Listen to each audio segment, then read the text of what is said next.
আমার নবী বলেছে স্বামী স্ত্রী এই রোমান্টিক সময়টাতে যদি একটা ঘন্টা যদি কাটাইতে পারে রে, তাহলে 1 বছরের নফল ইবাদতের সওয়াব দিয়ে দিবে।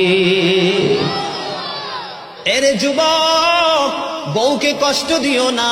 স্বামী স্ত্রী যদি কিয়ামতের দিন কমপ্লেইন করে, তুমি যত বড় মোল্লা সাহেব হাজী সাহেব হন, নসিবই জুটবে না।